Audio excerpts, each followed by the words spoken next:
나누겠습니다. 열왕기상 1장 5절부터 10절 말씀 함께 보겠습니다.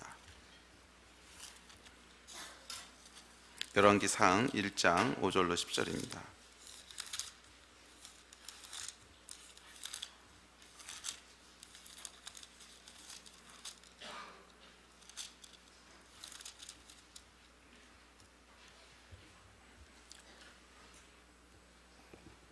(1장 5절부터 10절입니다) 열왕기상 1장 5절부터 10절. 여기 다 찾으셨으면 우리 다 찬 목소리로 5절부터 10절까지 읽겠습니다. 시작.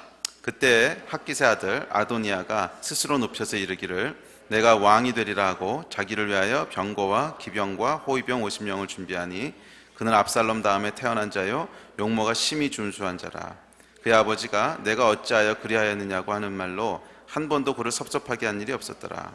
아도니아가 스루야의 아들 요압과 제사장 아비아달과 모이하니 그들이 따르고 도우나 제사장 사독과 여호야다의 아들 분하야와 선지자 나단과 시므이와 레이와 다윗의 용사들은 아도니아와 같이 하지 아니하였더라. 아도니아가 에르노겔 근방 소엘렛 바위 곁에서 양과 소와 살찐 송아지를 잡고 왕자 곧 자기의 모든 동생과 왕의 신하된 유다 모든 사람을 다 청하였으나 선지자 나단과 분하야와 용사들과 자기 동생 솔로몬은 청하지 아니하였더라. 저희가 데스티니라고 하는 제목으로 설교를 말씀을 보고 있습니다. 거의 1년 다 돼가는 것 같은데요. 1년은 안 됐나? 28번째 시간이에요. 28번째 시간인데 그래요. 이 데스티니라고 하는 단어는 우리를 향한 하나님의 계획이라는 뜻이죠. 네, 이 영어 단어의 뜻은 운명, 팔자 이런 뜻이 아니고 우리를 향한 하나님의 계획이라고 하는 이 기독교적인 백그라운드에서 형성된 단어입니다. 그래서 우리말에는 여기에 해당하는 단어가 없어요. 데스티니라고 하는 단어가 없고 그냥 가장 비슷한 것이 운명이라고 하기도 하고 또는 부르심이라고 하기도 하는데 정확한 번역은 아닙니다. 이 번역은 계획이에요. 하나님의 계획이라는 뜻이에요. 하나님께서 창조주 하나님께서 우리를 이 땅 가운데 보내시고 지으실 때 계획을 가지고 만드셨다는 거죠. 그냥 아무 생각 없이 연습삼아 우리를 만들어 본 것이 아니고 우리를 향한 하나님의 아주 구체적이고 섬세한 계획이 있으시다는 거예요. 그래서 언제 어느 때 어떤 배경에서 태어나게 하고 어떤 삶을 살게 하고 그래서 어떤 축복을 누리게 할 건가에 대한 아주 섬세한 계획을 가지고 우리 하나님께서 우리를 창조하셨습니다. 그러니까 이걸 우리가 데스티니라고 부르죠. 그래서 우리 인간들의 삶의 목적은 이 데스티니를 발견하고 이루는 것입니다. 하나님께서 우리 안에 어떤 것들을 심어 놓으셨냐면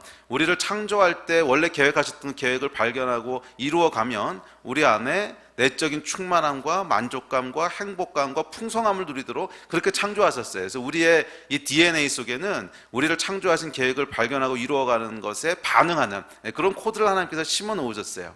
그래서 우리는 좀 삶에 조금 부족한 것이 있고 내가 원하는 것을 다 이루지 못하고 그런다고 할지라도 하나님께서 계획해 놓으신 데스티니를 발견하고 이루어가면 행복하고 풍성하고 만족해요. 그런데 우리가 모든 것을 다 가진 것 같고 세상에서 성공했다고 하고 돈도 많고 명예도 있고 전부 다 있는 것 같아도 하나님께서 우리를 위해서 만들어 놓으신 계획의 길에 서 있지 않으면 사람은 공허함을 느끼도록 돼 있습니다. 그래서 아마 여러분들도 이 경험하셨을 거예요.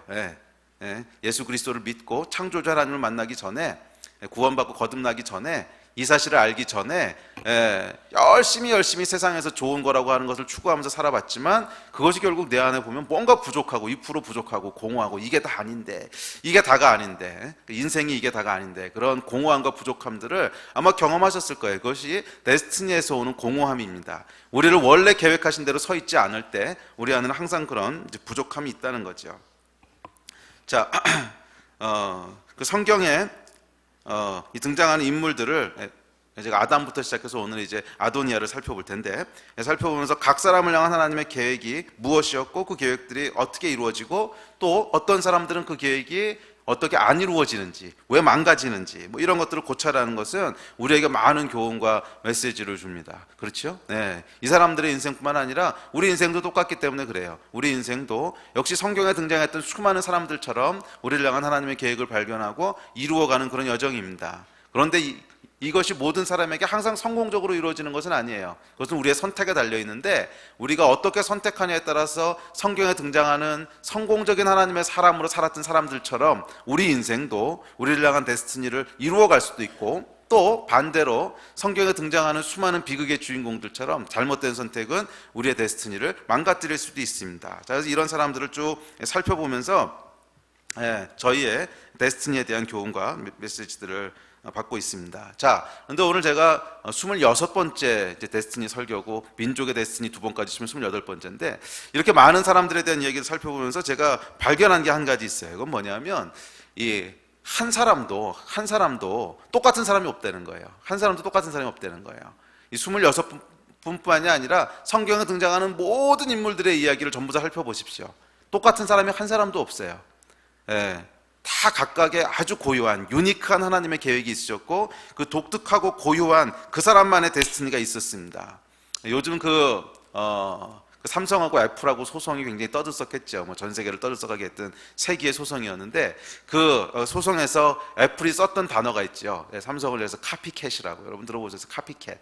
카피, 복사하다, 캣, 고양이. 그래서 복사한 고양이. 근데 이 뜻이 뭐냐면 이제 모조품이라고 하는 뜻이죠. 모조품, 카피캣이다. 근데 이 모조품이라고 하는 뜻인데 이 좋지 않은 뜻의 모조품이라는 짝퉁. 그러니까 우리말로 하면 짝퉁이란 말이 가장 정확한 말이겠네요. 카피캣 또는 짝퉁이라는 뜻인데 이제 이 애플이 삼성을 향해서 너희가 만든 갤럭시 시리즈는 아이폰의 짝퉁이야, 카피캣이야. 이래가지고 소송을 한참 했죠. 자, 여러분, 근데 하나님께서는 우리의 인생을 말이에요. 어떤 사람도 다른 사람의 카피캣으로 만들지 않으셨다는 거예요. 다 유니크하고 아주 오리지널로 창조하셨지 우리 인생이 다른 사람의 복사품으로, 짝퉁으로, 모조품으로, 카피품으로, 카피캣으로 그렇게 만들지 않으셨어요.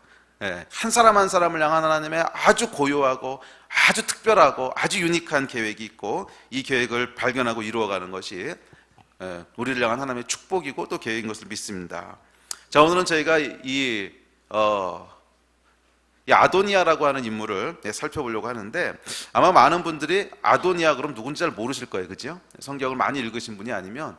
근데 오늘이야 이제 본문을 읽었으니까 뭐 이런 사람이구나 대충 감이 오시겠지만 아도니아 그러면 모르시죠?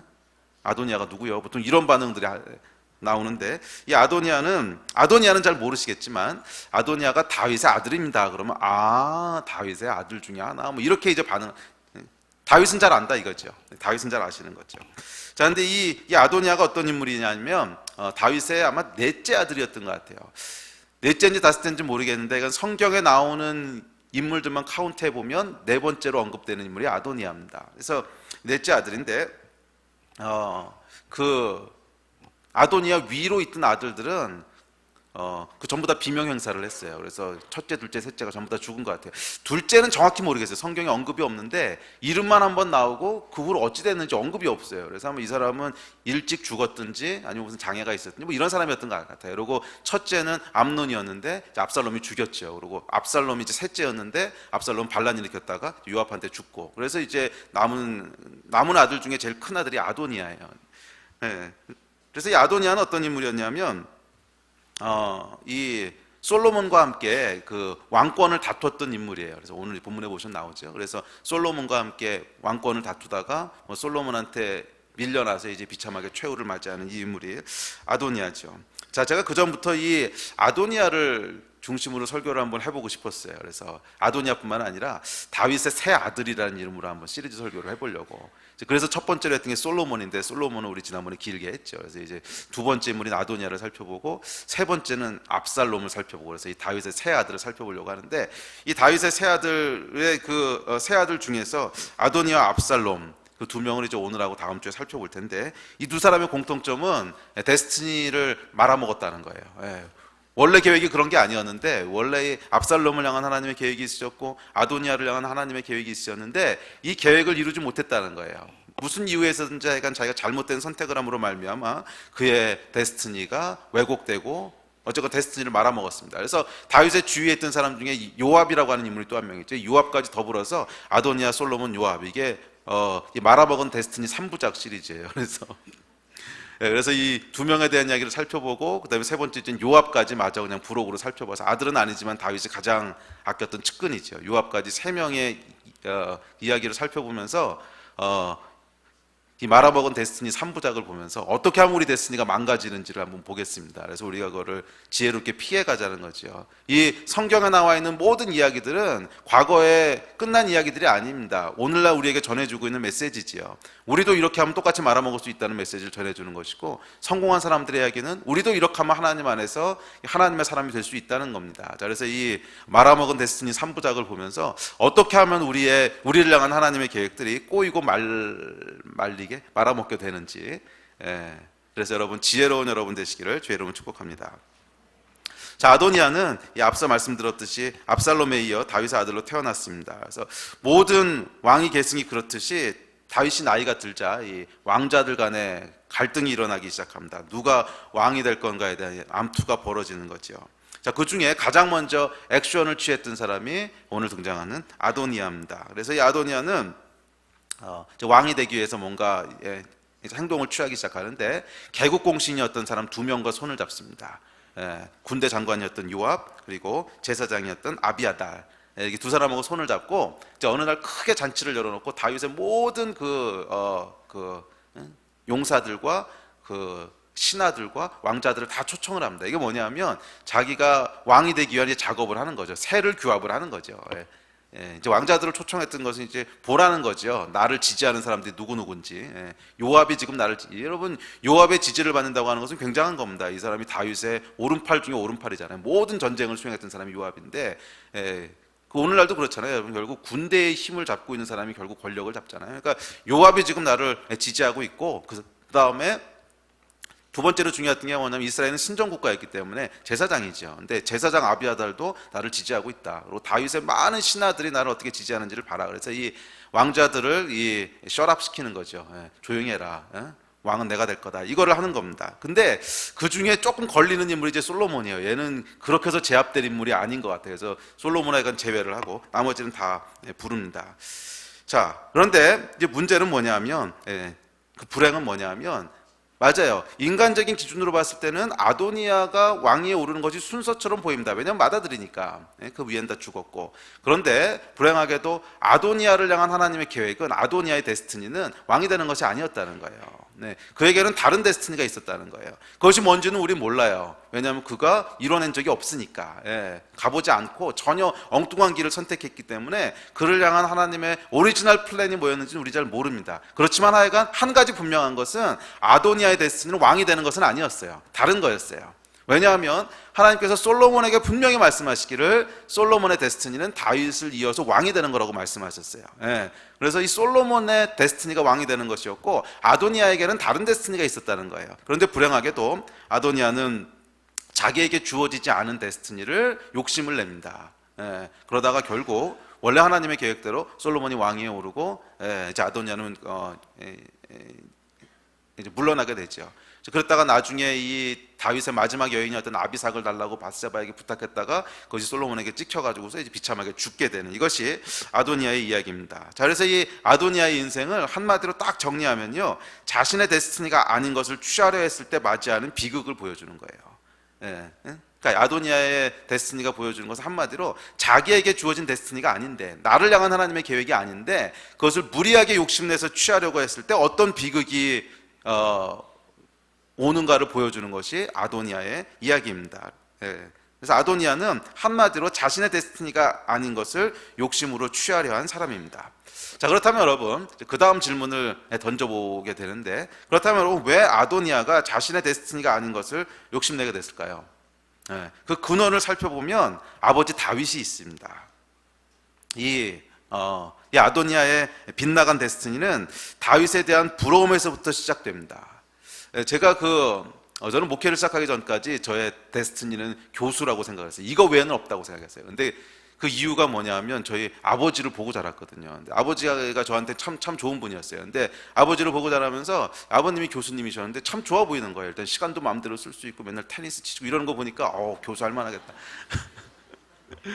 아니 뭐 그런 것도 있지만 약간 좋아 보였어요. 그래서 오케이, 나의 데스티니도 교수다. 근데 사실은 그게 제 데스티니가 아니었던 거죠. 그래서 나중에 하나님을 이제 만나고 바뀌게 되는데, 자 어쨌든지 간에 이 아도니아도 비슷한 과정을 겪고, 그래서 제가 이 아도니아의 마음을 조금 이해할 것 같아요. 얘가 왜 왕이 되고 싶어 했는지. 아버지 다윗을 늘 옆에서 보고 자랐는데 다윗을 보니까 이게 좋은 거예요. 오, 왕이란 거 괜찮네. 저 왕이 되고 보니까 일단 권력이 있잖아요. 권력이 있으니까 말하면 말하는 대로 이루어집니다. 또 사람들을 어쨌거나 다스리고 호위하고, 그럼 다른 사람들은 이제 그 말을 듣고 순종하고, 또 앞에서 굽신거리고 이런 거 보면서 권력 맛을 본 거죠. 그래서 왕이라고 하는 거 참 괜찮은 거구나. 저렇게 살면 좋겠다. 그래서 아도니아의 마음 가운데 다윗에 대한 부러움이, 또 어쨌거나 이 왕이라고 하는, 다윗이 살았던 왕이라고 하는 인생은 아도니아가 보기에 좋았습니다. 그래서 그는 자신도 왕이 되기로 결정합니다. 그래서 하나님 앞에서 자신의 데스티니가 무엇인지를 발견하고 추구하는 것이 아니라 그냥 주변에서 좋아 보이는 것에 자신의 데스티니를 딱 건 거지요. 자, 아도니아는 자신의 데스티니를 살려고 한 사람이 아니라 아버지 다윗의 데스티니를 흉내내려 한, 그러니까 다시 말하면 다윗의 카피캣이 되려고 했던 사람이라는 거예요. 다윗의 카피캣이 되려고 한 사람이었다는 거예요. 그래서 오늘의 주제는 여러분 카피캣입니다. 카피캣.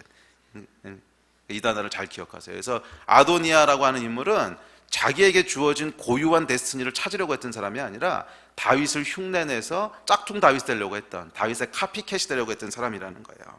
자, 오늘날 많은 사람들이 이 아도니아의 길을 쫓아가고 있다는 거예요. 아도니아처럼 인생을 선택합니다. 모든 사람에게는 하나님께서 주시는 고유한 부르심이 있어요. 고유한 부르심과 데스티니가 있어서 이게 다른 사람이 흉내내도록 우리를 부르신 게 아니라는 거예요. 우리는 우리만을 향한, 나만을 향한 하나님의 아주 특별한 부르심과 정확한 계획이 있어요. 그런데 많은 사람들이 우리를 창조하신 창조주의 마스터 플랜을 보고 자기의 데스티니, 자기의 인생을 살아나가는 것이 아니라 그냥 주변에서 보기에 좋은 것을 쫓아서 자기의 인생을 거기에 걸어요. 그렇지 않습니까? 요즘 여러분 청소년들에게 장래 되고 싶은 거 희망순위 1순위를 물어보면, 요즘도 그런지 모르겠는데 몇 년 전까지는 가수였어요. 가수. 또 왜 그래요? TV를 보니까 가수들이 나와. 근데 가수를 막 끝내주잖아. 막 사람들 환호성하고 막 이러는 거 보니까 보기에 좋아 보여. 그래서 청소년들 장래희망 1순위는 가수입니다. 또 의사들 봐, 돈 많이 벌고 편하잖아. 그래서 대학 입시 1순위는 의대입니다. 뭐 이런 거죠. 그래서 우리가 무엇을 쫓아서 우리의 데스티니를 살아나고자 하냐면, 우리를 창조하신 분의 계획을 듣고 살아나가는 것이 아니라, 창조주 앞에서 우리의 인생을 살아가는 것이 아니라 그냥 주변에 보기에 좋아 보이는 것들을 보고 그것을 쫓아가는 거예요. 이것이 여러분 뭐냐면 아도니아의 삶이라는 거예요. 그래서 아도니아가 다윗을 보고 다윗의 카피캣이 되고자 했듯이, 오늘날 수많은 사람들이 소녀시대를 보고 소녀시대의 카피캣이 되려고 하고요. 심지어는 레이디 가가를 보고 레이디 가가의 카피캣이 되려고 하고요. 다른 사람들의 카피캣이 되는, 그것을 선택한다는 거예요. 자, 그러나 여러분, 이것이 진짜 우리의 데스티니일까요? 물론 그렇지 않습니다. 우리에게는 하나님이 주신 아주 고유한 유니크한 데스티니가 있습니다. 우리는 여러분 잘 기억하십시오. 남의 것을 흉내내는 존재로 부름받지 않았어요. 우리는 다른 사람을 흉내내는 존재로 부름받은 것이 아닙니다. 우리 하나님은 그렇게 창의력이 부족한 분이 아니세요. 우리 하나님은 한 사람 한 사람을 향한 정말 독특한 그런 데스티니를 다 디자인하고도 남을 창조의 근원이시잖아요. 그래서 지구상에 60억 인구, 70억 인구가 있다고 해도 단 한 사람도 똑같이 생긴 사람은 없고요. 그 얼굴의 다른 만큼이나 단 한 사람도 똑같이 디자인된 인생이 없다는 거예요. 모든 사람들은 다 그 사람만의 아주 독특한 인생을 살도록 우리 하나님께서 계획하셨어요. 왜냐하면 하나님은 창조의 하나님이시거든. God of creation. 그분은 창조의 하나님이세요. 그래서 무한한 창의력을 가지고 우리를 지으신 분이십니다. 한 사람 한 사람을 유니크하게 만드셨어요. 아도니아의 데스티니는 다윗의 카피캣이 되는 것이 아니었습니다. 아도니아의 데스티니는 아도니아가 되는 거예요. 이해가 되세요? 아도니아를 향한 하나님의 계획은 다윗의 짝퉁이 되는 게 아니라 아도니아의 데스티니는 아도니아가 되는 거란 말이에요. 다윗을 모방하는 것이 아니라 아도니아만의 고유한 부르심이 있다는 거예요. 근데 오늘날 너무나 많은 청년들이 누군가의 카피캣이 되려고 합니다. 물론 인생의 선배로부터 무엇인가를 배우고 인생의 롤 모델을 갖고 뭐 이런 건 좋은 거죠. 우리가 배워야 합니다. 배워야 하고 뭐 나쁜 건 아니죠. 그러나 그것은 모두 보조적인 도구일 뿐이에요.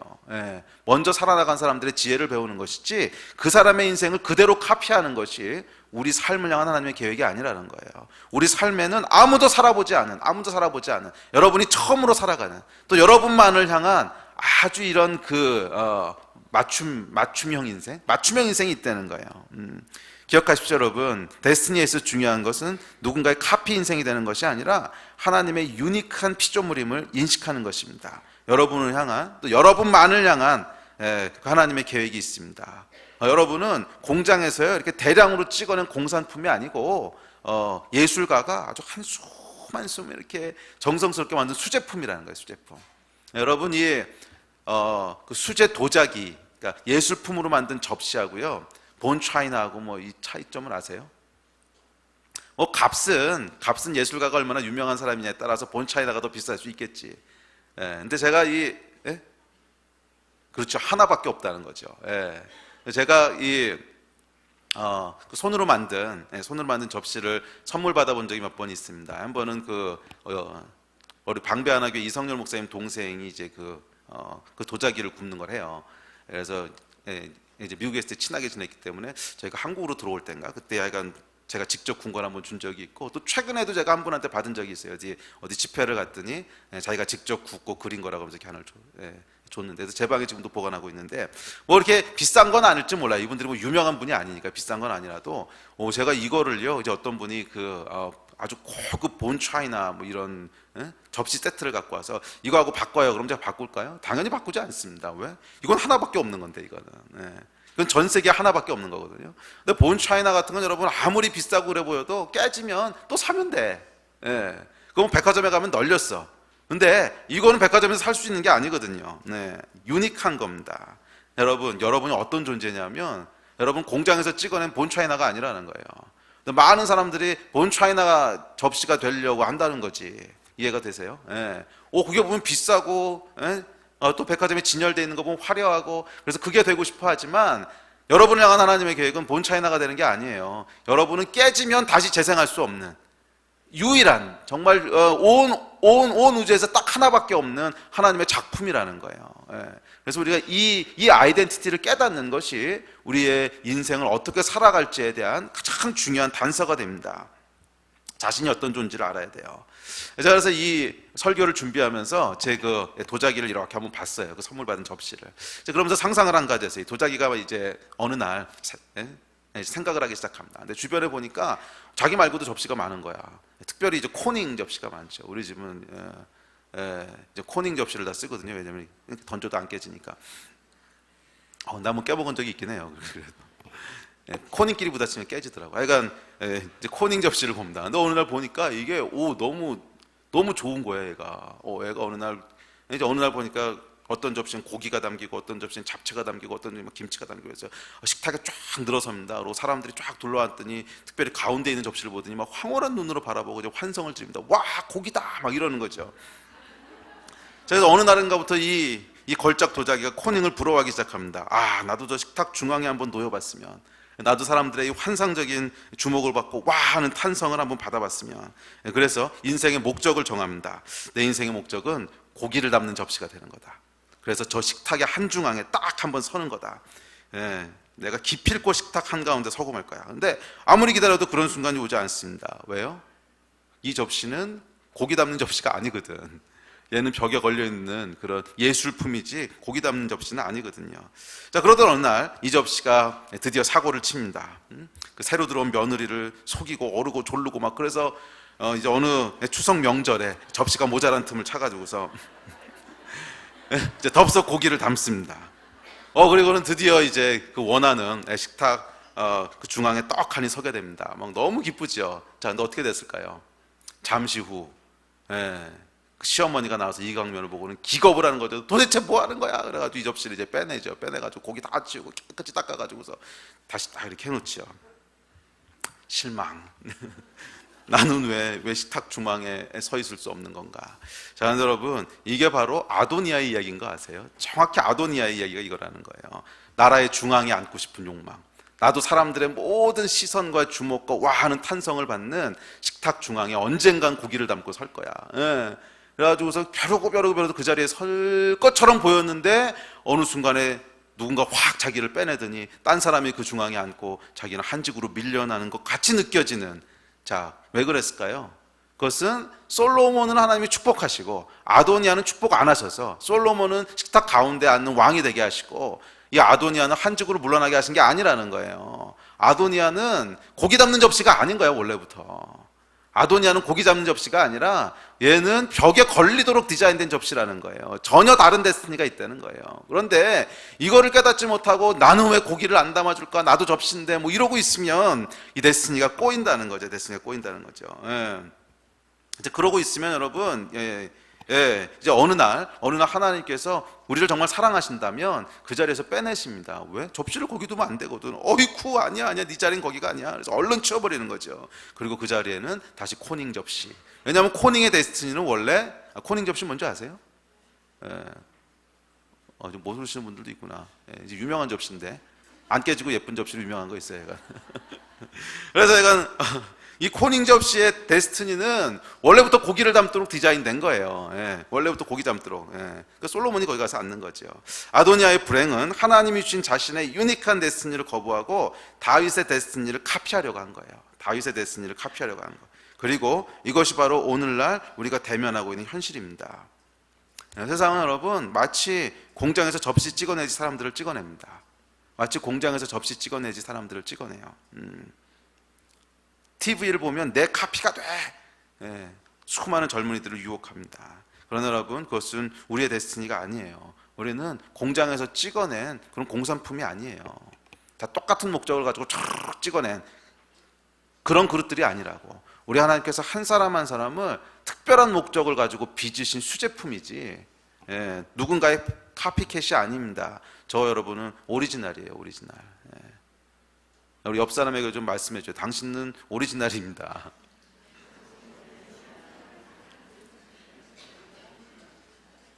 이거를 믿으셔야 그 다음부터 인생이 풀려요. 자신 있게 선포를 못 하시는데 좀 자신 있게 해보세요. 당신은 오리지널이세요. 아멘. 그래서 저는 특별히 이 한국 사회는 그게 조금 더 심한 것 같은데 특별히 젊은이들 보면 막 답답할 때가 있어요. 얘를 보나 쟤를 보나 다 똑같은 것 같아. 똑같은 공장에서 찍어낸 것 같아. 똑같은 공장에서 똑같은 규격으로 찍어낸 것 같은. 그래서 조금 더 거기서 벗어날 줄 모르는. 막 이걸 보고 있으면 막 답답해 죽겠어요. 그게 인생의 전부라고 생각해서 한국에서 어디서 태어나면 중학교 때 뭘 해야 되고 고등학교 때 뭘 해야 되고 열심히 공부해서 대학 들어가면 그 대학 들어가면 또 그 대학의 칼라를 가지고 딱 인생이 결정되죠. 그래서 뭐 상류대학이나 중류대학이나 하류대학이나 나는 뭐 여기 들어갔으니까 대기업은 어디 들어갈 거고 어떻게 될 거고 뭐 이렇게 해서요. 이 인생이 태어나서부터 죽을 때까지가 딱 짜여져 있어요. 이미 완전히 디자인돼 있고 거기서 한 걸음이라도 벗어나면 죽는 줄 알아. 거기서 한 걸음이라도 벗어나면 죽는 줄 알고 그래서 모든 사람의 인생을 다 똑같이 찍어가지고서 찍어내는 이 사회. 근데 이게 정말 하나님이 디자인하신 사회인가? 아니라는 거죠. 우리 하나님은 그렇게 창의력이 없으신 분이 아니세요. 저와 여러분을 다 독특하게 만드셨어요. 이것을 깨닫고 누리시기를 축복합니다. 자, 아도니아는 불행하게도 한 번 실패한 후에도 여전히 다윗의 카피캣이 되는 것을 멈추지 않습니다. 근데 이게 보니까요, 병이에요, 병. 누군가의 카피캣이 되는 것에 끌리는 사람은요 끊임없이 그 사람의 카피캣이 되려고 합니다. 제가 그 레이디 가가 왔을 때 알았어요. 그 흉측한 거를 흉내내고 막 분장하고 다니는 사람들 보면서 병이구나 이 생각이 딱 들더라고. 저걸 흉내내고 싶을까. 자, 아도니아가요 왕이 된 솔로몬에게 사실은 솔로몬 엄마였던 밧세바를 찾아가죠. 그래서 다윗의 마지막 여인이었던 아비삭을 달라고 이제 부탁을 합니다. 2장 13절부터 나오는 내용인데. 그런데 여러분 왜 아도니아가 다윗의 여인을 달라고 했을까요? 이 이유가 분명치 않아요. 이유가 뭐 추측은 여러 가지로 해볼 수 있습니다. 그래서 솔로몬은 이것을 정치적인 의도라고 해석을 하고 그래서 아도니아를 죽이는데 이게 그렇게 아주 분명하게 드러나는 정치적인 의도였다면 그 똑똑했던 밧세바는 왜 이걸 몰랐을까요? 그러니까 이게 그렇게 겉으로 확 드러나는 어떤 분명한 이유가 보이는 이렇게 눈에 띄는 어떤 행동은 아니었다는 거예요. 명확하게 그건 정치적인 행동이야. 뭐 이렇게 얘기하기는 좀 곤란했지 않았어요. 그 정도는 아니었던 것 같아요. 그러니까 밧세바가 모르지요. 근데 솔로몬이야 워낙 이제 통찰력이 있고 지혜가 있으니까 한 번에 꿰뚫어 보지만 뭐 대부분의 사람들은 그거 뭐 이제 그럴 수도 있지 뭐 이렇게 생각할 수 있는 일이었다는 거예요. 자, 그렇다면 왜 이 아도니아가 아비삭을 달라고 했을까? 뭐 이유가 명확하지 않습니다. 근데 한 가지 추측해 볼 수 있는 것은 이 아도니아가 다윗의 카피캣이었다는 거예요. 그 이야기는 뭐냐면 다윗의 삶을 굉장히 부러워하고 그것을 흉내내고 싶어 했던 사람이라는 거예요. 그래서 아마 아비삭에게도 끌렸던 게 아닌가 싶어요. 그래서 아비삭에게도 끌렸던 게 아닌가. 끌렸던 게 아닌가. 자, 그런데 솔로몬이 이걸 이제 보니까 그 안에 있던 내면이 확 꿰뚫어지는 겁니다. 아, 얘가 아직도 다윗의 카피캣 되는 병을 못 버렸네. 그렇다면 이 여인뿐만 아니라 결국엔 다윗이 살았던 왕으로서의 삶도 얘가 아직 포기를 못했겠구나. 그래서 이제 솔로몬이 뭐라 그러냐면 밧세바한테 그 여인뿐만 아니라 왕위도 물려주시죠 그러잖아요. 그 얘기가 그 얘기 아니겠어요? 그러니까 이 사람이 아직도 다윗에 대한 미련을 못 버리고 있다는 거예요. 아도니아가 제2의 다윗이 되고 싶은 미련을 못 버린다는 거예요. 아비삭에 끌리는 걸 보면서. 아, 그렇다면 왕이 되고 싶은 병도 아직 못 고쳤구나. 그래서 결국 이 솔로몬의 통찰력 하에 아도니아가 이제 죽임을 당하고 이야기가 끝납니다. 자, 이 아도니아의 데스티니가 비극적으로 망가진 이유는 그가 자기의 데스티니를 살려고 하지 않고 다윗의 인생을 살고 싶어 했기 때문이라는 거죠. 자, 그렇다면 이제 두 번째 주제로 넘어갑시다. 그렇다면 왜 아도니아는 죽음에 이르기까지 다윗의 캐피카시 되고자 하는 병을 고치지 못했을까요? 그 이유를 살펴보는 것이 중요합니다. 왜냐하면 오늘날 수많은 사람들이 결국 누군가의 카피캣으로 살아가는 것을 비전으로 삼고 있기 때문에 그래요. 그래서 이 근본 원인을 우리가 드러내고 뜯어고치지 못한다면 우리도 역시 아도니아의 길을 갈 수밖에 없다는 거죠. 자, 그 이유가 뭔지를 살펴보겠습니다.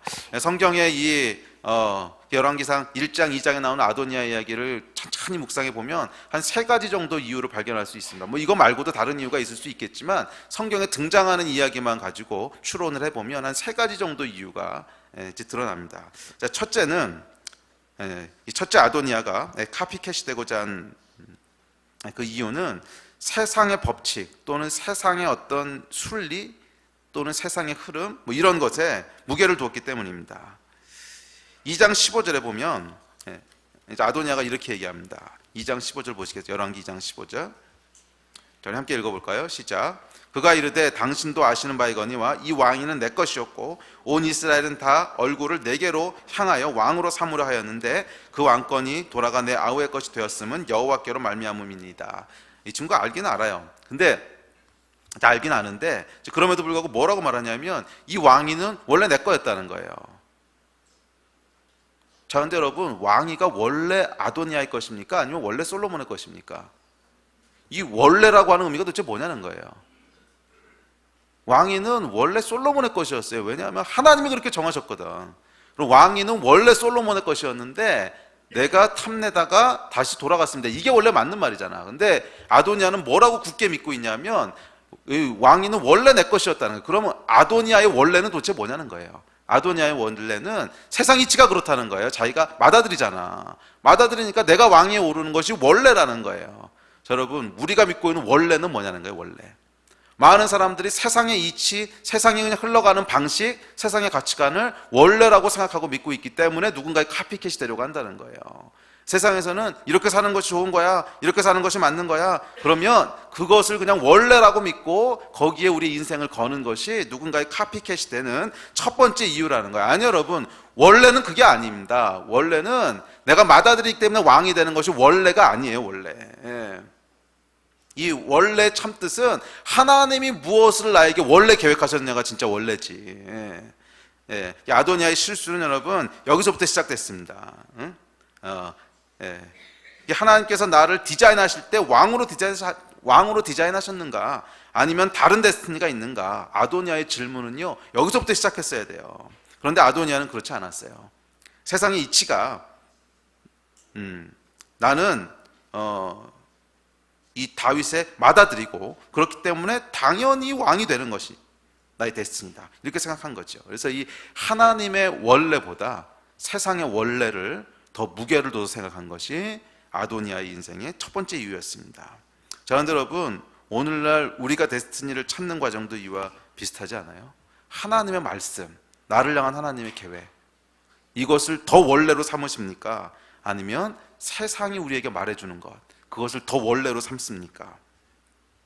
자, 사람들을, 예, 그 주위의 사람들을 보니까 다 절로 가네. 대학은 왜 가야 돼? 원래 가는 거야. 그럼 그 원래는 뭐냐는 거예요. 딴 사람들도 다 가. 뭐 이거잖아요. 딴 사람들도 다 가. 그래서 사실은 뭐 대학 가는 게 잘못됐다는 뜻은 아닙니다. 뭐 좋은 대학 가십시오. 근데 이건 왜 가는지 이유가 자기한테 명확하게 있어야 될 거 아니야. 근데 그 이유가 우리 속에 들어가 보니까 하나의 예를 그냥 드는 거예요. 이유가 우리 속에 들어가 보면 원래 가는 거야. 별로 생각을 안 한다는 거야. 그냥 결정되어 있는 대로 가는 거야. 결정되어 있는 게 뭐예요? 세상의 흐름대로 그냥 가는 거야. 왜 가? 사람들이 다 가니까 가는 거야.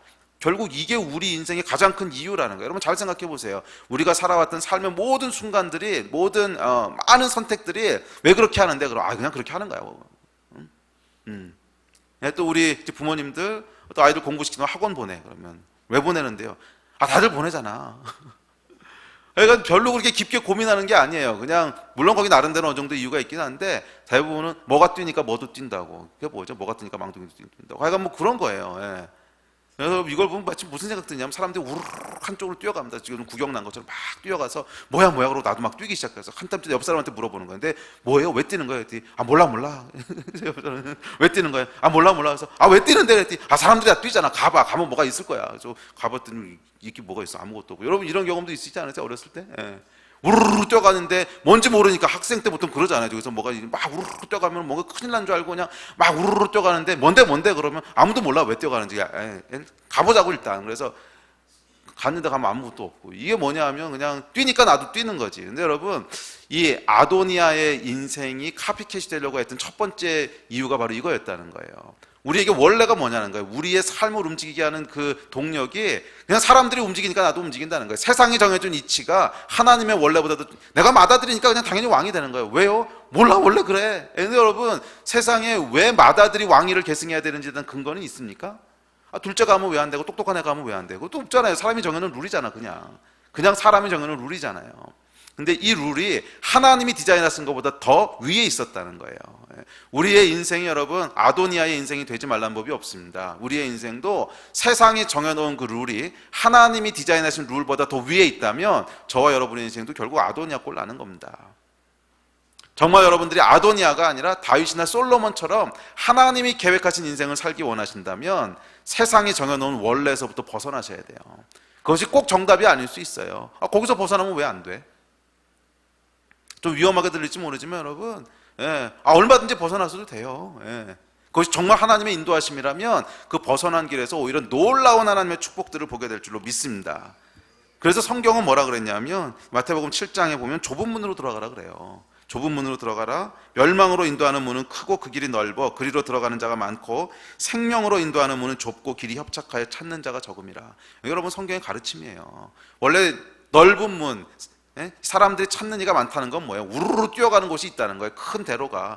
근데 글로 가보면 없다는 거예요. 별거. 좁은 문으로 가라는 거예요. 사람들이 별로 찾지 않지만 내가 너에게 거기는 여러분 딱 한 사람만 찾아옵니다. 왜? 나를 위해서 디자인된 맞춤 인생이거든. 그 길에는 나만 걸어가는 거예요. 그러니까 진짜 좁지. 한 명만 가니까. 그렇지만 거기에 생명이 있다는 거예요. 누군가의 카피가 아니라 오리지널이 되기 원한다면 사람들이 다 간다고 뛰지 마십시오. 여러분을 향한 하나님의 계획을 확인하십시오. 여러분을 향한 하나님의 계획을 확인하시고 거기에 여러분 무게를 두시고 선택하세요. 그랬을 때 놀라운 하나님을 경험하게 될 줄로 믿습니다. 이건 이론이 아니고 종교가 아니고 실제예요. 거기서 하나님을 경험하시기 바랍니다. 저도 사실 제가 이제 목사가 될 거라고는 정말 한 번도 생각해 보지 않았어요. 제 인생에 저도 사실 카피캣이 되려고 했던 사람이죠. 세상이 정해놓은 그 기준에 의해서 또 특별히 아버님의 삶을 보니까 아주 좋아 보여서 이제 아버님의 카피캣이 되려고 했던 거죠. 의도했든 의도하지 않았던. 근데 그게 제 인생의 데스티니가 아니었어요.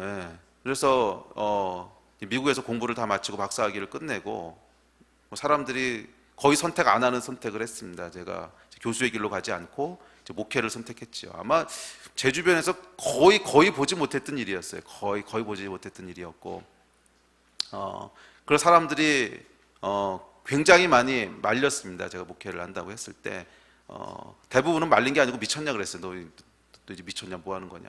네가 지금 공부한 게 몇 년인데 보니까 10년 넘게 공부를 한 거죠. 박사과정 7년에다가 대학 4년하고 뭐 11년, 15년 정도 한 것 같아요. 15년 정도 공부했는데 뭐 하는 거냐? 뭐 하는 거냐? 그리고 네가 그동안 공부해가지고서 이제 네가 원하던 것이 바로 코앞에 있는데 뭐 그거 왜 갑자기 관두고 딴 거 하려고 하냐? 그래서 사람들이 미쳤다 그랬어요. 근데 제 안에 과연 그렇게 가는 것만 정답인가? 근데 제 안에 있었던 강한 확신은 뭐냐면 하나님이 나를 어떻게 부르시고 있는지에 대한 확신이 있었어요. 아, 이 길이 아니구나. 거기에 대한 간증을 제가 옛날에 몇 번 했으니까 오늘 길게 안 할게요. 그래서 제 안에 그 부르심에 대한 확신이 있었기 때문에 선택하는 게 쉽지는 않더라고요. 다 가는 길에서 빠져나와서 나만 딴 데로 가려고 하니까 이래도 되는 건가? 뭐 이래도 큰일 나는 거 아닌가? 내가 미쳤나? 뭐 이런 생각들 들지요. 근데 거기가 결국 인생의 터닝 포인트였습니다. 그래서 제가 12년 전에 그래서 공부했던 거 그냥 이제 스탑을 하고 포기를 하고 이제 다른 길로 들어서 사람들이 거의 안 가는 길로 들어섰어요. 그리고 지금 12년 지났습니다. 근데 제 안에요 100% 만족이 있습니다. 100% 만족. 근데 왜냐면 여러분 만났잖아요, 일단. 여러분 저는 2번 태어난다 그래도 그냥 이렇게 살 것 같아요. 2번 태어난다 그래도 이렇게 살 것 같아요. 그냥 목사니까 입에 발린 말이 아니고 내가 계속 그 길을 갔으면 어땠을까? 아찔해요. 요즘 뭐 아찔하고 가끔 가다가 저희 선후배들 이렇게 만나 보면은 불쌍해요. 교수가 옛날 교수가 아니더라고. 테니스 칠 시간 없더라고 요즘은. 다들 그 논문 편수 때문에 피시쩍 말라가지고 이번에 안 나오면 뭐 이제 고가 점수가 어떻게 되는데 그래가지고 뭐 제2명이 안 될지 모르는데 막 이러는 거 보고 있으면은 빠져나오기를 얼마나 잘했는지. 제 안에 만족이 있고 기쁨이 있어요. 그러니까 정말로 200% 만족하고요. 제가 다시 살아도 이 선택할 것 같고 모든 사람이 목사 되라는 뜻이 아닙니다. 제가 만족하는 이유는 목사가 됐기 때문에 만족한 게 아니에요. 하나님이 계획하신 길로 왔기 때문에 만족한 것이지. 그래서 여러분에게도 이 길이 열리기를 주의 이름으로 축복합니다. 그래서 이 세상 사람들이 다 간다고 글로 가지 마세요. 하나님이 여러분을 마련해 두신 길이 있어요. 그리로 가시기를 다시 한번 주의 이름으로 축복합니다. 자, 두 번째 이유가 있습니다. 둘째 아도니아가 이 카피캣이 된 이유는 사람들의 인정과 평가의 무게를 놓기 때문에 그래요. 1장 6절에 보면 이렇게 얘기합니다. 그는 압살롬 다음에 태어난 자여 용모가 심히 준수한 자라 그의 아버지가 내가 어찌하여 그리하였느냐는 말로 한 번도 그를 섭섭하게 한 일 없었더라. 이 아도니아는 평판 관리를 참 잘한 사람이었던 것 같아요. 외모 관리도 잘했고요.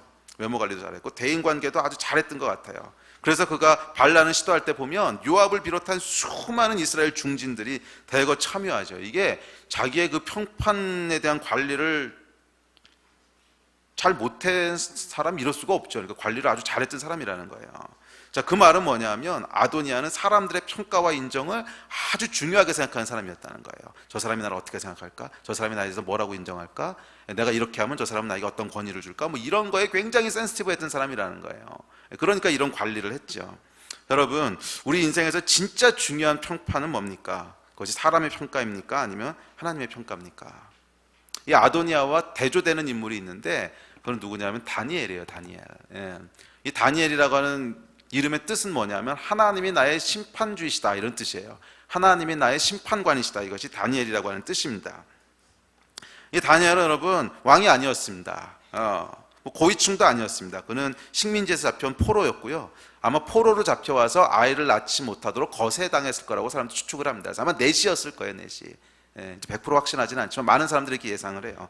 그러니까 다니엘의 인생은 별로 그렇게 세상적으로 화려한 인생이 아니에요. 뭐 이 사람이 총리를 하고 어쩌고. 아니 여러분, 포로로 잡혀온 이 식민지의 아이가 총리를 했다고 하는 것은 그냥 관리를 잘하고 똑똑하니까 그 일을 시켰다는 것이지 실제 권세를 갖고 있었던 것은 아니에요. 그래서 다니엘서에 보면 다니엘의 목숨이 늘상 파리 목숨 같잖아요. 뭐냐면 실제로 파워가 있고 권위가 있는 자리가 아니었어요. 그냥 관리직이었지. 근데 워낙 똑똑하니까 큰 관리를 맡긴 것 뿐이지 파워를 갖고 있던 사람은 아니었다는 거예요. 자, 그럼에도 불구하고 다니엘은 위대한 하나님의 사람으로 살았습니다. 왜냐하면 다니엘에게 심판관은 사람이 아니었다는 거예요. 사람들이 다니엘을 보고 뭐라고 평가하느냐 이게 중요한 것이 아니라 하나님이 내 인생을 뭐라고 평가하느냐가 중요했다는 거예요. 네. 그렇다면 여러분 인생 가운데는 어떤 평가가 중요하십니까? 사람은 결국 여러분 심판관이 누군가에 의해서 그 인생을 디자인하게 되는 거 아세요? 심판관이 누구냐에 따라서.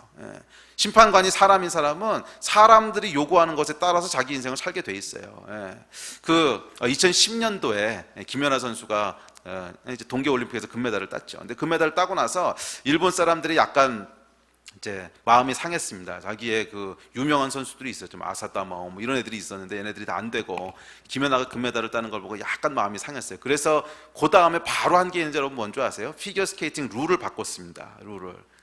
기억나시나 모르겠는데 룰을 바꿨는데 뭘로 바꿨냐면 그전에는 뭐 이런 예술성 뭐 이런 거에 점수를 좀 줬는데 이제는 회전을 많이 하는 사람에게 점수를 더 많이 준다 이렇게 바꿨어요. 왜냐하면 이 아사다 마오라고 하는 애가 이 회전을 많이 하는 애잖아요. 점프를 높게 해가지고서 그 여자 선수들 중에 뭐 이 트리플 악셀인가 뭐 세 바퀴 도는 거라 유일하게 할 수 있는 사람이고 뭐 이런 이제 장기가 있으니까 룰을 뭘로 바꿨냐면 옛날에는 트리플 악셀의 점수가 8.5였는데 9.3으로 높이고 뭐 이런 식으로 이제 바꾼 거예요. 그리고 그 다음에 그거 하다 실패하면은 뭐 기본 점수 3점밖에 안 줬는데 이거 실패해도 6점을 주고 뭐 이런 식으로 바꾼 거예요. 자, 이 룰이 바뀌니까 여러분 그다음에 재밌는 현상이 일어나는데 어떤 현상이 일어나냐면 선수들이요 자기의 프로그램을 다시 디자인하기 시작하는 거예요. 자기의 프로그램을 다시 디자인하기 시작하는 거예요. 그 전에는 뭐 이런 거 이렇게 집어넣고 여기서 세 바퀴 돌고 그다음에 뭐 이렇게 이러다가 그 다음에 사람들이 다 뺑뺑 도는 걸 하기 시작하는 거예요. 왜냐하면 그 점수가 많으니까. 그래가지고 웬만하면 막 두 바퀴 세 바퀴 도는 거 막 시도하고 이렇게 바뀌더라는 거예요. 여러분 이 프로그램이 리디자인되는 그 시작이 뭐였는 줄 아세요? 심판이 룰을 바꿔버린 거예요. 여러분 사람의 인생은요 심판이 누군가에 따라 결정되는 겁니다. 그렇지 않겠어요? 우리의 심판관은 뭐냐면 네 인생이 성공이다 실패다 네 인생은 몇 점짜리다 몇 점짜리다 이거를 결정해주는 그게 심판인데 그렇다면 당연히 그 심판의 기준에 맞춰서 인생을 디자인하지 딴 거 하겠냐고요. 그래서 여러분 우리 인생에 누가 심판관이냐는 것은 정말 중요한 얘기입니다. 근데 불행하게도 아도니아 인생의 심판관은 사람이었어요. 사람의 인정과 사람의 평가가 그의 심판이었어요. 그래서 그는 끝끝내 왕이 되려고 했던 거죠. 그에 반해서 다니엘의 심판관은 하나님이셨어요. 그래서 그는 왕이 되지 않아도 위대한 인생을 살았습니다. 피겨뿐 아니라 우리 인생도 마찬가지라는 거예요. 심판관의 기준에 의해서 인생이 디자인되고 사라지는 것입니다. 여러분은 누구를 여러분 인생의 심판관으로 두고 계십니까? 사람입니까? 아니면 여러분을 창조하신 하나님이십니까? 그에겐 여러분은 누구 앞에 살아가는 존재냐는 거예요. 여러분은 누구 앞에서 공연하세요? 사람들 앞에서 하세요? 아니면 하나님 앞에서 하세요? 사람이 요구하는 삶을 살아갑니까? 즉 세상이 그거 좋은 거야 이렇게 하는 게 성공하는 거야 이러저러 저렇게 하는 것이 가장 성공적인 인생이야 이 기준에 맞춰서 여러분 인생을 디자인하십니까? 아니면 하나님이 이게 성공적이고 이게 옳은 것이고 거기에 의해서 디자인하십니까? 이것이 여러분을 카피캣으로 만들 것인지 오리지널로 만들 것인지를 결정할 겁니다. 근데 제가 이 설교를 하면서도요 사실은 반신반의해요. 믿음이 별로 없어. 이 이야기를 듣고 과연 몇 명이나 카피캣에서 벗어나서 오리지널로 들어설까? 참 회의적이긴 합니다. 특별히 여러분 얼굴을 보니까 더더욱 지금 믿음이 막 없어져요. 이거 내가 끝까지 할 필요 있나? 그냥 여기서 기도하고 마칠까? 막 이런 생각도 들고. 왜냐하면 이게 여러분 쉬운 일이 아니에요. 세상이 정해놓은 기준에서부터 벗어나라는 얘기인데 여러분 그런 사람이 몇 명이나 있겠어요. 그래서 여러분 성경은 넓은 길이 아니고 좁은 길 얘기하고요. 넓은 문 아니고 좁은 문 얘기합니다. 많은 사람들이 똑같이 하나님을 믿고 신앙생활을 시작하지만 제가 알고 믿는 것 있습니다. 이 가운데 많은 분들이 하나님이 계획하신 충만함까지 다다르지 않을 거예요. 거기에 다다르는 사람은 아주 소수일 거예요. 그리고 그 사람은 복된 사람입니다. 그래서 사실 제가 아까 이 앞에서 설교 준비하면서 기도하면서 정말 뭐라고 기도했냐면 딱 한 명만 알아들었으면 좋겠습니다. 그러고 기도했어요. 딱 한 명만이라도. 이게 뭐 내용은 그렇구나, 맞아, 아도니아, 그랬네, 카피캣이네, 안 됐네. 이해하고 은혜 받는 거야 쉽지. 근데 여러분이 그것을 어떻게 선택할 건가는 또 다른 얘기 아니겠어요? 과연 이 설교를 듣고 이 말씀을 듣고 아도니아의 길에서 벗어나는 사람이 몇 명이나 될까? 근데 정말 제가 아까 저 자리에서 기도했어요. 한 명만이라도 좀 알아듣게, 한 명만이라도 알아듣게 해주십시오. 설교 내용을 이해 못한다는 뜻이 아니라 이것이 진짜 내 메시지가 될 수 있는 사람이 몇 명이나 될까? 세상 사람들이 다 달려가는 길이 아니고 하나님이 디자인하신 길로 벗어난다고 하는 것. 세상 사람들의 평가와 인정이 아니고 하나님의 평가와 인정이 더 중요하게 된다고 하는 거. 여러분 쉬운 일이 아닙니다. 사실은 요즘 같은 세상에서는 불가능한 일이라고 믿어져요. 정말 하나님의 은혜가 아니면, 정말 하나님의 은혜가 아니면 그걸 벗어나는 게 여러분 어떻게 쉬운 일이겠어요? 주의 은혜가 있을지어다. 예. 아멘 하신 분들은 알아들으신 거예요? 그럼 기적이 일어난 건데, 이렇게 많이 알아들을 리가 없는데. 이렇게 많이 알아들을 리가 없는데. 자, 어쨌거나 하던 거니까 끝까지 합시다. 안 돼도 할 수 없는 거지. 자, 이 세 번째 이유가 있습니다. 세 번째까지 살펴봐야 되는데, 이 세 번째 이유는 뭐냐면 아도니아의 잘못된 자아상이 있었어요. 예, 나는 어떤 존재고 나는 누구인가. 이 자아상은 우리의 데스티니에 아주 중요한 역할을 합니다. 이 아도니아는 자기에 대한 잘못된 근거 없는 자아상을 가지고 있었어요. 1장 5절에 보면 그때 핫기스 아들 아도니아가 스스로 높여서 이르기를, 아도니아가요 스스로 높였다는 거예요. 나는 이런 존재야 라고 하는. 근데 근거가 뭐예요? 없어요. 그냥 스스로 그렇게 한 겁니다. 사단은 우리의 자아상을 속입니다. 근거 없이 높임으로 교만하게 하기도 하고요, 근거 없이 낮춤으로 좌절시키기도 하고. 근데 이 두 가지가 다 우리의 인생을 망치는 일이에요. 이 아도니아는 첫 번째 케이스였겠지만 또 두 번째 케이스도 많이 있어요. 근거 없이 우리의 자존감을 낮춰서 우리로 한 발짝도 움직이지 못하게 하는 이런 거짓말들. 여러분, 내가 누구인지를 결정할 수 있는 것은 나 스스로가 아닙니다. 사단은 더더군다나 아니고요. 내가 누군지를 결정할 수 있는 유일한 분은 나를 지으신 분이세요. 나를 창조하신 분만이 내가 누군지 아시는 거고, 나를 창조하신 분만이 내가 어떤 가치가 있는 존재인지를 아시는 거예요. 그래서 여러분, 내가 누군지 내 자아상이 정말 진리의 기초에서 형성되기 위해선 우리를 창조하신 분의 소리를 들어야 됩니다. 청종해야 돼요. 그렇지 않으면 나는 왕이 되어야만 안심이 되고 만족이 되는 불안함 속에 갇혀 있어야 됩니다. 왕이 안 되면 나는 실패한 존재고 의미 없는 존재야. 아담과 하와가 여러분 선악과를 따먹은 이후 인간은 끊임없이 무언가를 성취하는 것을 통해 자신의 존재를 증명하려 애써 왔습니다. 왜? 나는 왜 괜찮은 존재인가? 나는 그래도 괜찮은 사람이고 괜찮은 존재고 의미 있는 존재고 이게 이제 있어야 되는데 우리 안에. 그럼 나는 왜 괜찮은 존재인가? 이제 보니까 저 사람들이 나를 필요로 하니까. 그렇다면 저 사람들은 왜 나를 필요로 하는가? 내가 돈을 벌어서 먹여 살리니까. 그러니까 나는 괜찮은 존재구나. 나는 의미 있는 존재구나. 이 패러다임에 딱 갇혀 사는 거예요.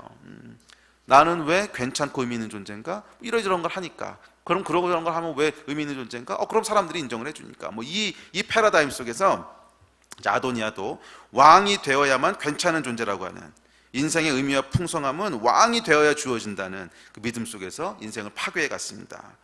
자, 그렇다면 왕이 되면 괜찮은 존재라는 이 믿음은 어디서 왔을까요? 이거 앞서 얘기했던 다윗의 삶을 보고 배운 거죠. 다윗? 이분의 삶을 보니까 괜찮은 삶이야. 나도 저렇게 살면 괜찮은 삶이겠어. 그러니까 이거지요. 자, 그런데 여러분, 아도니아가 놓친 게 뭔지 아세요?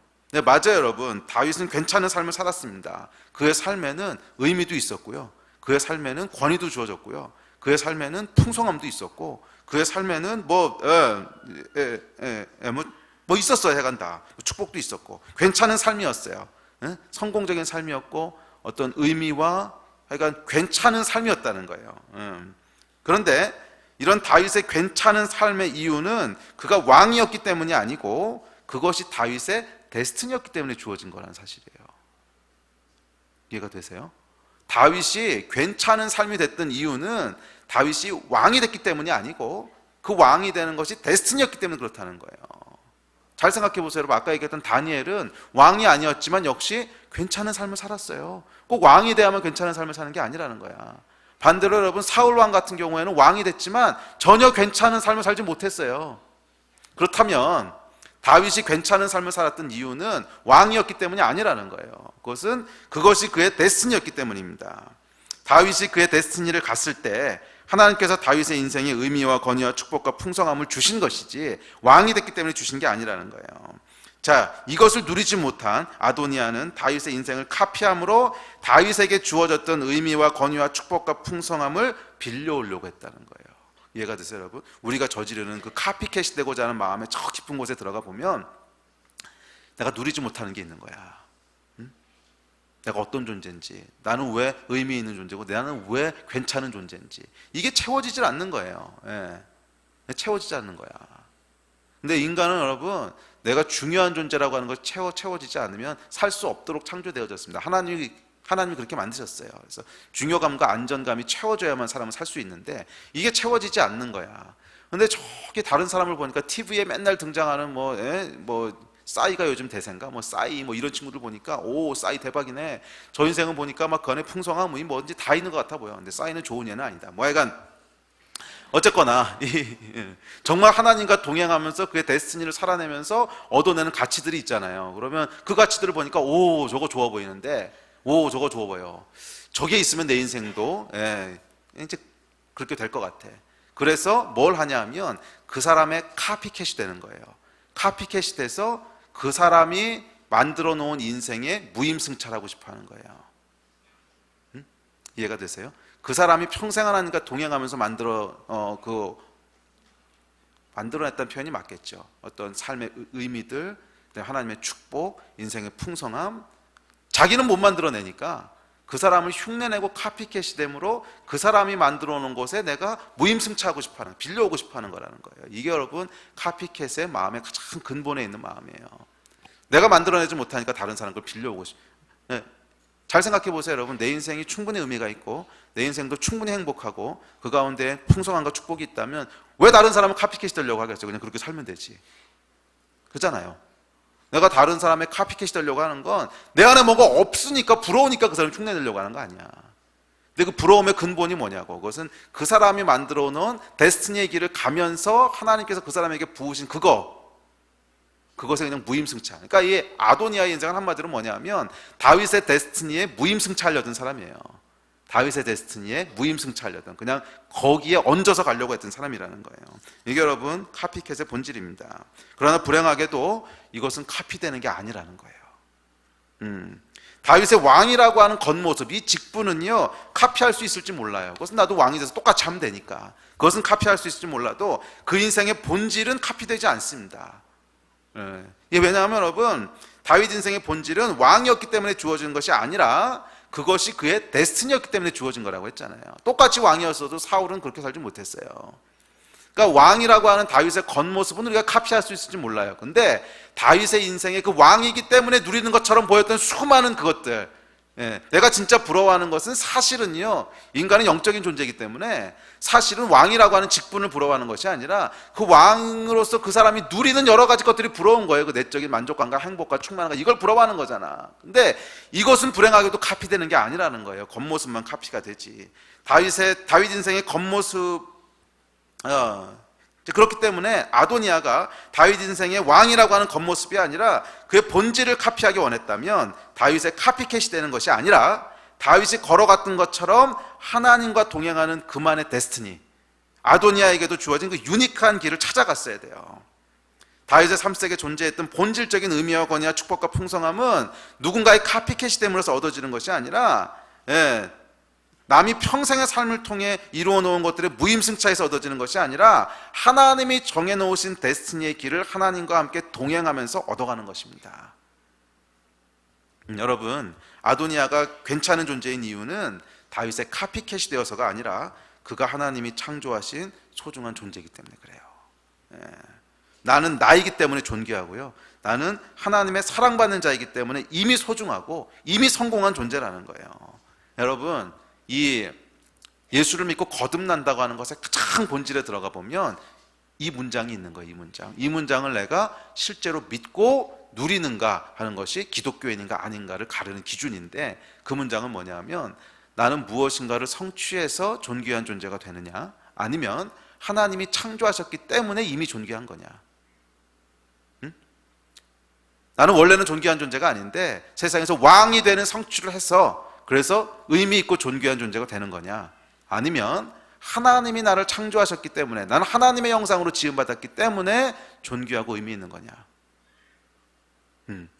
나는 하나님이 창조하셨고 하나님이 사랑하시기 때문에 내 인생은 이미 성공한 거다, 끝. 이게 여러분 기독교인이라는 거 하는 것의 데피니션이에요. 아멘. 만약에 우리가, 물론 우리 인생에 거듭나고 나서도 이 싸움들이 계속되기는 합니다. 그것이 한꺼번에 해결되는 건 아니라도 이 믿음에 서는 것이 결국 우리 신앙의 여정이에요. 우리 신앙의 여정은 나는 하나님이 창조하셨기 때문에 존귀한 존재고, 그래서 무엇을 성취해서 성공하는 것이 아니고 이미 성공한 존재다. 왜? 하나님이 나를 존귀하다고 하셨고 그분이 나를 사랑하시니까. 끝. 아멘. 이것이 여러분 우리 모든 데스티니의 시작점입니다. 이것이 된 사람은요 다른 사람의 카피캣이 될 이유가 없어요. 왜? 이미 나는 존귀한 존재고 이미 무엇인가를 성취해서 뭐가 되어가는 것이 아니라 이미 완성된 존재이기 때문에 다른 사람의 카피캣이 돼서 그 사람이 이루어 놓은 어떤 것에 무임승차하지 않아도 된다는 거예요. 그 사람 거를 빌려오거나 뺏어오지 않아도 된다는 거예요. 왜? 하나님이 이미 나를 존귀하다고 하셨는데. 이것을 보여주는 인물이 아도니아와의 대조되는 솔로몬이에요. 솔로몬은 그 이름이 샬롬이란 뜻이고 그의 또 다른 이름은 여디디아였어요. 여디디아의 뜻은 하나님의 사랑하심을 받은 자예요. 그래서 솔로몬과 아도니아는 명백한 흑백의 대비를 보여줍니다. 아도니아는 무엇인가를 성취해서 남의 캐피캣이 되려고 했던 사람이고 그래서 그 안에 늘 불안함이 있었던 사람이고요. 솔로몬은 하나님이 나를 사랑하심으로 나는 이미 끝났다. 나는 이미 완성됐다. 그래서 샬롬을 누렸던 사람이라는 거예요. 이 솔로몬이 샬롬이지요. 자, 여러분은 아도니아의 길에 있으십니까? 아니면 솔로몬의 길에 있습니까? 무엇인가를 계속 성취해서 그러다 보니 다른 사람을 흉내내는 카피캣이 돼서 거기서 인생의 의미와 축복을 찾으려고 하시는 분이십니까? 아니면 이미 하나님께서 여러분에게 말씀하셨기 때문에 나는 존귀한 존재입니까? 이것이 자아상에 대한 얘기예요. 이 자아상이 올바로 형성되어 있지 않으면 내가 왜 존귀한 존재인지 그거에 대한 그 믿음이 명확하지 않으면 결국 우리는 아도니아의 길을 가게 돼 있어요. 아도니아의 길에서 벗어나신 여러분 되시기를 바랍니다. 우리 예배팀 나오십시오. 말씀을 마칩시다. 그렇습니다, 여러분.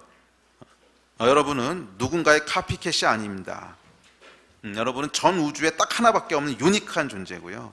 여러분의 데스티니는 다른 어떤 사람의 데스티니와도 다른 여러분만의 거예요. 그러면 여러분 다른 사람 인생을 복사하려고 하지 마세요. 그냥 세상에서 이게 좋다 저게 좋다 우르르 따라다니지 마세요. 거기에는 소망 없습니다. 인생도 카피하고 사역도 카피하고 어째 맨날 인생이 카피입니까? 우리는 카피가 아니고 오리지널로 부름받은 사람이에요. 그리고 그리로 가야 거기에 하나님의 일하심이 있어요. 그리로 가야 거기에 하나님이 일하심이 있어요. 다른 사람의 인생 가운데 역사하신 하나님의 일을 카피하려고 하지 말고 그렇게 되지도 않습니다. 여러분에게 행할 그 고유한 유니크한 하나님의 역사를 기대하십시오. 아멘. 여러분은요 본 차이나가 아니야. 본 차이나가 본 차이나가 이 접시가 비싸고 화려하고 백화점에 전시되어 있으니까 그럴싸해 보여도 이건 여러분 깨져도 그냥 다시 사면 되고요. 좀 돈 많은 사람은 아무리 깨져도 아까워지도 않는 그런 거예요. 별로 그렇게 소중한 게 아니에요. 그러나 뭐 별로 그렇게 비싸지 않아도 예술가가 창조한 직접 구워낸 이 접시는요 세상 무엇과도 바꿀 수가 없어요. 딱 하나밖에 없거든. 여러분 고기 담는 접시가 아니라 벽에 걸려있는 도자기예요. 코닝 접시들이 열심히 고기 담아다 담는다고 여러분도 담아서는 안 돼요. 그거 담으려고 해봐야 얼른 주인이 빼다가 싹싹 덜어내고 치워버릴 거야. 안 담긴다는 거야. 주어지지 않은 것을 여러분 욕심내지 마세요. 왕이 된다고 안 될 것은 여러분의 것이 아니고요 우리 인생을 행복하게 하지도 않습니다. 우리는 우리의 지음받은 대로 살아야 돼요. 지음받은 대로. 다른 사람의 짝퉁이 되는 게 아니라 다윗의 카피캣이 되었던 아도니아의 인생이 아니라 정말 하나님 앞에 살아갔던 다윗의 삶, 다니엘같이 또 솔로몬같이 그렇게 살아가시는 저와 여러분 되시기를 주의 이름으로 축복합니다. 기도하겠습니다.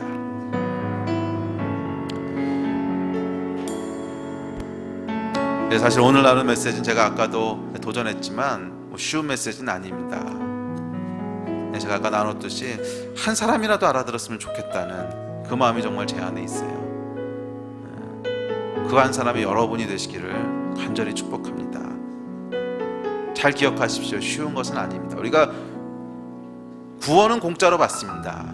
구원은 은혜로 받지만 우리의 구원이 완성되는 것, 그래서 하나님이 원래 우리 인생을 향해 가지고 계셨던 그 모든 삶의 충만함까지 이르는 것은 그렇게 쉬운 일이 아닙니다. 바울은 뭐라 그랬냐면 이것이 마치 다른 박질하는 것 같다 그랬어요.